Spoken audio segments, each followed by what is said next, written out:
हे कागराज, आहा, क्या विनम्रता है। स्वयं भगवान शिव ने अपने श्रीमुख से जो आपकी बड़ाई की है, आप सचमुच उस प्रशंसा के योग्य हैं। पक्षीराज, ये तो देवाधिदेव का अपने सेवक पर विशेष स्नेह है जो वो ऐसा कहते हैं। प्रभु, मैं माया जनित मोह में फंस गया था। उसी कारण मुझे पहले महर्षि नारद ने भगवान शिव के पास भेजा और भगवान शिव ने आपके चरणों में भेज दिया कि आप ही मुझे मोह माया के जाल से मुक्ति दिलाएंगे। परंतु आपके तप और शक्ति का ऐसा प्रभाव है कि इस पर्वत के पास आते ही मेरे मन से सारा संदेह और भ्रम अनायास ही दूर हो गया और चित्त में विवेक का प्रकाश स्वयं ही उदय हो गया है।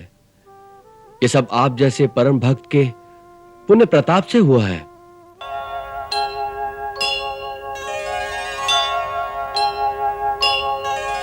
महामुनि, गरुड़ का प्रणाम स्वीकार करें। प्रणाम पक्षीराज। आप यहां? आपके प्रभु त्रिलोकीनाथ भगवान का इस समय धरती पर राज्याभिषेक हो रहा है। बहुत से देवता उस दैवीय दृश्य को देखने मानव रूप में अयोध्या गए हुए हैं। इस समय आपको भी वहीं होना चाहिए था। ऐसे दिव्य दृश्य बड़े दुर्लभ होते हैं। हे मुनीश्वर, आपने जो श्री राम के लिए यह कहा कि वो मेरे प्रभु त्रिलोकीनाथ भगवान है, क्या यह सत्य है? क्या वो सचमुच विष्णु का अवतार है या केवल एक मानव मात्र? यही बात तो मैं आपसे पूछने आया हूं, जिससे आप मेरी शंका का निवारण कर सके। माया के जाल में फंसे हुए मानव के मन में मोह तो होना स्वाभाविक है, परंतु आप जैसे परलोकवासी जो स्वयं प्रभु की सेवा में सर्वदा रहते हैं, उनको भी अज्ञान और मोह ने इस प्रकार भ्रमित कर दिया। बड़े आश्चर्य की बात है। यह कैसे हुआ? मैंने सुना था कि जो व्यापक परम ब्रह्म है वो मोह माया से परे परमेश्वर है। उन्होंने ही जगत में अवतार लिया है। परंतु उस दिन जब आपने मुझे श्री रामचंद्र को नागपाश से मुक्त कराने के लिए भेजा, तो वहां जाकर मैंने श्री राम को ऐसी विवश अवस्था में देखा कि उसमें एक अवतार का कोई चिन्ह नहीं था, जिसका नाम जपने से ही मनुष्य संसार के बंधनों से छूट जाते हैं। वो स्वयं नागपाश के बंधनों में बंधा पड़ा था और मैंने उसे जाकर उस बंधन से मुक्त किया। तो कैसा भगवान? उस दिन से हर भांति मन को समझाता हूं, परंतु मन का भ्रम नहीं जाता। अंत में थककर आपके पास यही पूछने आया हूं कि मेरी शंका सत्य है कि नहीं। हे गरुड़ जी, मुझे आप पर दया आ रही है। आपको देखकर श्री राम की माया की प्रबलता दिखाई दे रही है। जो ज्ञान इन कर चित्त अपहरई, बरियाई विमोह मन करई, जेहि बहुबार न चावा मोही, सोई व्यापी विहंग पति तोही। उनकी माया महाज्ञानियों के मन को भी मोह लेती है। आपका क्या दोष है? उनकी माया के आक्रमण से आज तक कोई नहीं बचा। मुझे भी तो बहुत बार नचाया है उसने। वही माया आपको भी व्याप गई है। इसका अतिशीघ्र उपचार करना चाहिए। तीनों लोक में केवल भगवान शिव हैं जिन्हें उनकी माया नहीं व्याप सकती। वही इसके मर्मज्ञ हैं। श्री राम उनकी पूजा करते हैं और वो श्री राम की। इसलिए आप सीधे उनके चरणों में चले जाइए। वही आपको इससे उद्धार का मार्ग दिखाएंगे। मैं तो समझा था कि आप मेरी सहायता करेंगे, लेकिन आप मुझे वहां भेज रहे हैं। मैं इस समय पितृदेव की आज्ञा से महर्षि वाल्मीकि से मिलने मृत्युलोक में जा रहा हूं। मेरा कहना मानिए, आपके इस महारोग का एक ही वैद्य है, भगवान शंकर। वही आपको मार्ग दिखाएंगे।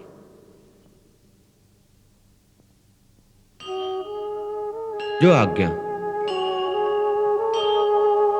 तुभ्यं नमामि नारायणाय, तुभ्यं नमामि जगदीश्वराय, हे लक्ष्मीकान्तं तुभ्यं नमामि, हे शान्ति। नारायण। प्रभु, ये कैसी लीला है? अपने ही वाहन पर माया का जाल डाल दिया। नारायण नारायण नारायण नारायण नारायण नारायण। धर्मं चर सत्यं वद,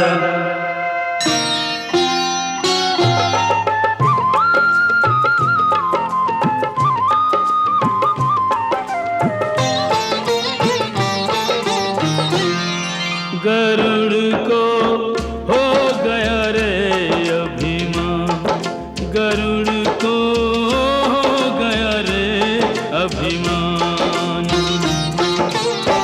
नारायण की माया व्यापी प्रभु की मिटी पहचान, गरुड़ को हो गया रे अभिमान, गरुड़ को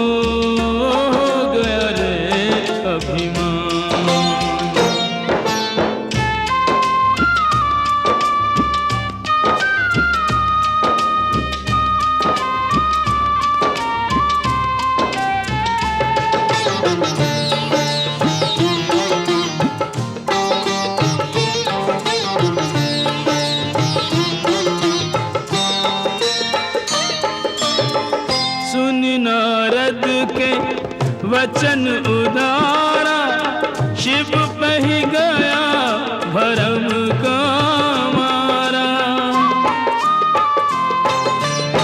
शिव वैरागी, शिव महात्यागी, भोलेनाथ भगत अनुरागी, सब जीवों के सब दुख हरते, शिव करते कल्याण, गरुड़ को हो गया रे अभिमान, गरुड़ को हो गया रे अभिमान। त्राहिमाम, त्राहिमाम। आइए गरुड़ जी। क्या बात है पक्षीराज, कुछ शंकाग्रस्त दिखाई दे रहे हो? प्रभु, आप तो घटघट वासी हैं, आपसे कुछ छुपा हुआ नहीं है। सचमुच ही मैं एक बड़ी शंका में फंस गया हूं। शंका? किसके बारे में? श्री राम के बारे में।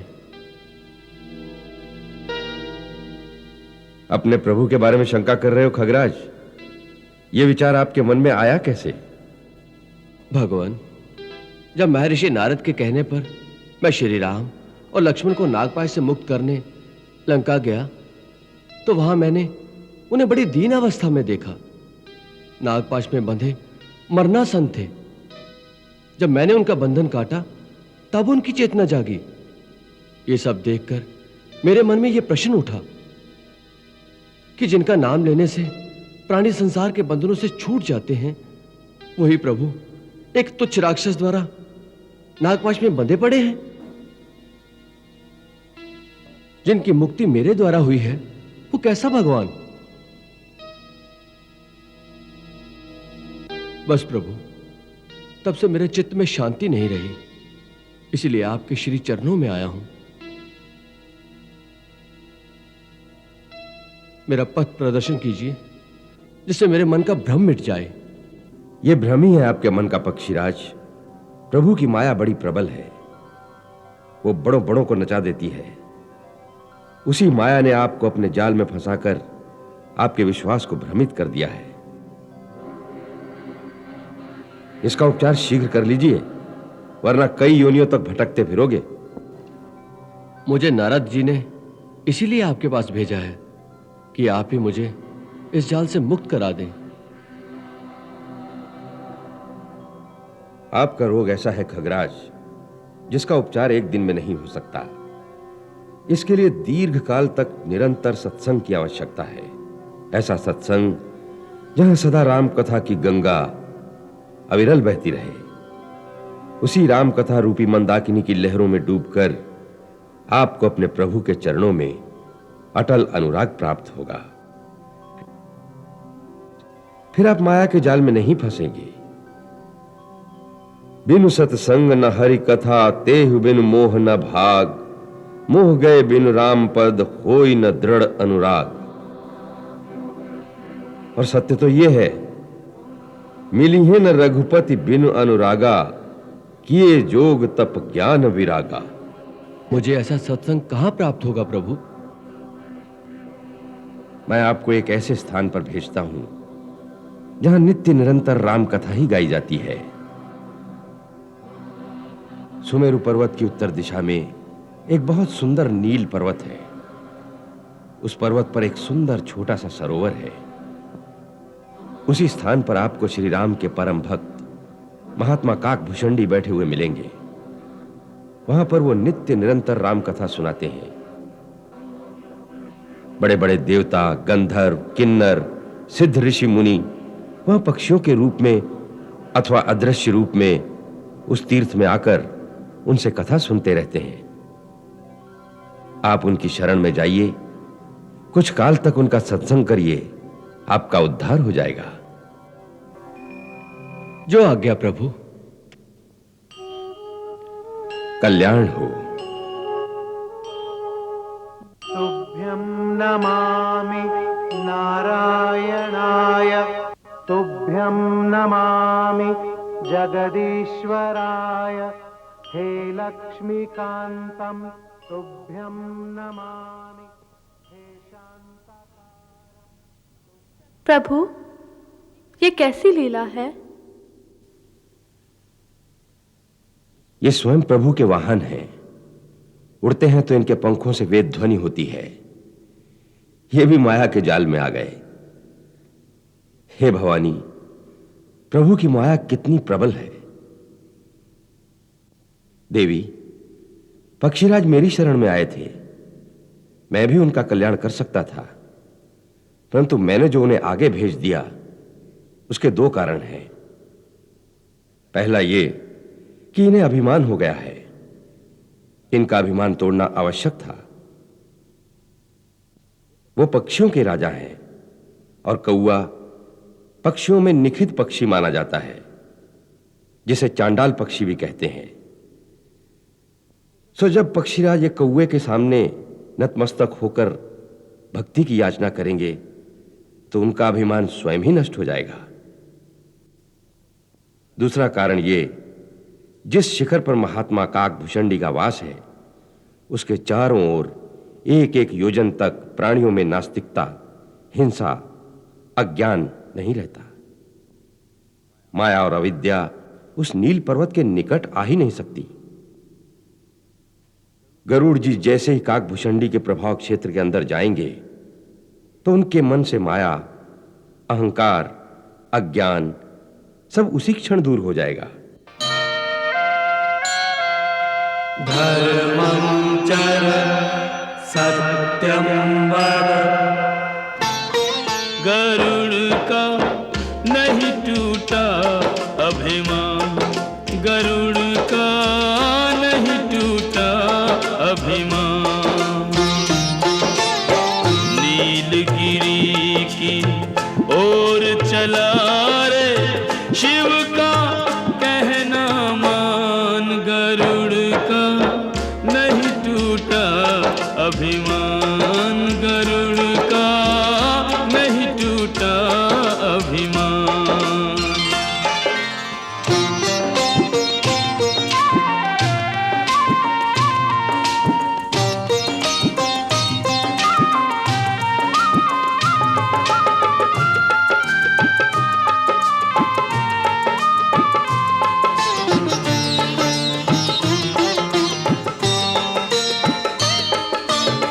पर्वत पूज्य नीलगिरी प्यारा, बहती जहां भक्ति की धारा।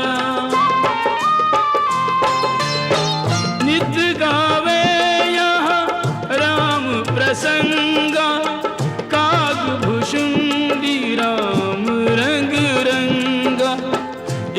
पर्वत के निकट जो आवे, शंका मोह स्वयं मिट जावे। यहाँ पहुँच कर गया गरुड़ का मिथ्या मत अज्ञान, गरुड़ का चूर हुआ रे अभिमान, गरुड़ का चूर हुआ अभिमान। काकभुषुंडी के वास से पर्वत हो गया तीर्थ स्थान, करें सब राम कथा रस पान।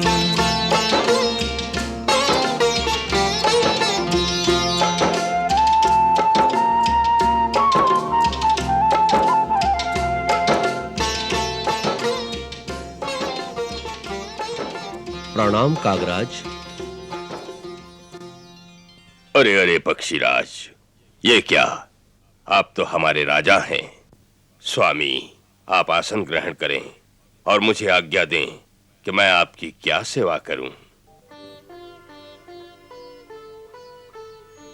सेवा में तो मैं आया हूं। हे कागराज, आहा, क्या विनम्रता है। स्वयं भगवान शिव ने अपने श्रीमुख से जो आपकी बड़ाई की है, आप सचमुच उस प्रशंसा के योग्य हैं।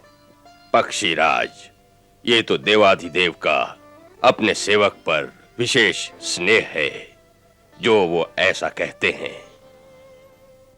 प्रभु, मैं माया जनित मोह में फंस गया था। उसी कारण मुझे पहले महर्षि नारद ने भगवान शिव के पास भेजा और भगवान शिव ने आपके चरणों में भेज दिया कि आप ही मुझे मोह माया के जाल से मुक्ति दिलाएंगे।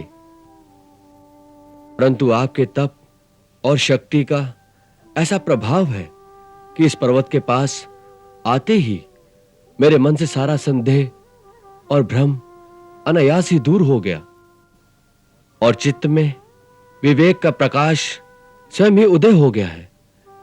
ये सब आप जैसे परम भक्त के पुण्य प्रताप से हुआ है। नहीं खगराज, ये तो जा पर कृपा राम की हुई, वही संसार में बड़ा बन जाता है। अपना जोग, तप, ज्ञान कुछ काम नहीं करता। प्रभु जिस पर दयालु हो जाते हैं, उसे अपनी भक्ति सौंप देते हैं। उसी भक्ति की गंगा में नहाने आया हूं प्रभु। मुझे कुछ काल यहां रहने की अनुमति दीजिए, जिससे मैं यहां पर निरंतर बहती हुई हरि कथा मंदाकिनी में नित्य स्नान करके अपने तन, मन और जीवन को पवित्र कर सकूं, कि फिर मेरे मन में कभी ऐसा भ्रम, ऐसा मोह उत्पन्न ना हो। अब मैं सोचता हूं कि मैंने श्री राम का नागपाश काटते समय कैसे अपने प्रभु को एक साधारण नर समझ लिया था, तो मुझे लज्जा आती है, मन में बड़ा खेद होता है। वो तो नारद जी ने मुझे ठीक मार्ग पर लगा दिया, नहीं तो ना जाने मैं कब तक भटकता रहता। मैं उन्हें शत शत प्रणाम करता हूं। नारद जी तो परम भक्त, परम ज्ञानी और परम दयालु हैं। वो सबके लिए वंदनीय हैं। महात्मा नारद, आपकी जय हो। आप जहां भी हैं, दास का प्रणाम स्वीकार करें।